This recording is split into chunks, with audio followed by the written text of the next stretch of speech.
क्रियाकर्म श्राद्ध गर्न समेत हुने गरी व्यवस्था गर।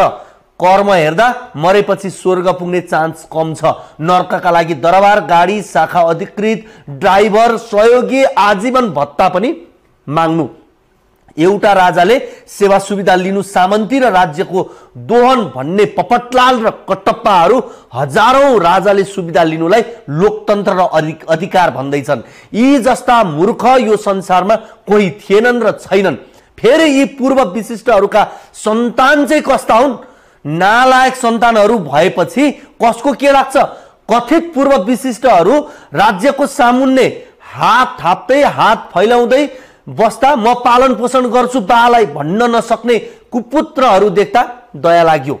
स्कुलमा छाना छैन, भित्ता छैन, बेन्च छैन, बोर्ड छैन, स्कुल हिँड्ने बाटोमा पुल समेत छैन, तर छेउमा कङ्क्रिटको टावर छ। नेताको शालिग छ।